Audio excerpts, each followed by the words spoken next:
ফেরেশতারা দেরি করে নাই।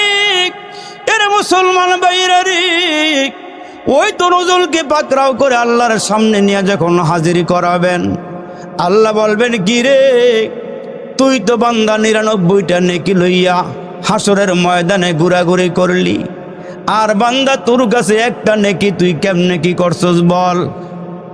এক নেকিওয়ালা বান্দা বলবে, আল্লাহ আমার তো একটা নেকি, আমি দেখলাম আমার ভাইয়ের কাছে 99টা নেকি থাকার পরেও সে জান্নাতে যাইতে পারে না, আমি একটা নেকি দিয়া কেমনে জান্নাতে যাব।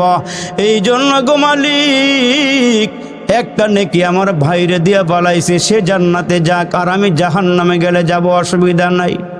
আমার আল্লাহ বলবেন, এটা দুনিয়া নয়, এই ময়দান তো কঠিন ময়দান, হাসরের দিনটা বড় কঠিন দিন। সূর্য মাথার কিনারায় দাঁড়ায় গেছে, মাথার মগজগুলো টকবক টকবক করে ফুটা শুরু হয়ে গেছে। এরে মুসলমান বাইরে আমার নিচের জমিটা তামা হয়ে যাবে। সূর্যের 12 থেকে 13টা ছিদ্র আছে, মুখ আছে, ওই দিন বান্দার মাথার দিকে ঘুরাইয়া দেওয়া হবে। এরে বান্দা, এই কঠিন দিনে, মুসিবতের দিনে তুই কেন একটা নেকি দিলে?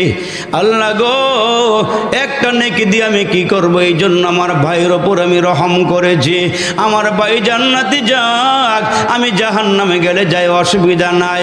আল্লাহ বলবেন, এই দিনেও যেহেতু তুই তোর ভাইয়ের ওপরে রহম করেছস, আমি আল্লাহর কাছে 99টা রহমত ছিল রে বান্দা, আমি আল্লাহ ঘোষণা দিলাম, দুজনকে মাফ কইরা আমার জান্নাতের মেহমান বানায়া দিলাম। এর মুসলমান, আল্লাহর নবী সাহাবীদের সামনে ওয়াজ করতেছেন। সাহাবীরা বনি ইসরায়েলের একজন বড় আবেদ, যিনি 500 বছর পর্যন্ত আল্লাহর গোলামি করছে, আওয়াজ করে বলবেন, যেই বেটার হায়াত হলো 500 বছর, ওনার হায়াতের সামনে কি আমগো হায়াত আছে না নাই? আছে বলে।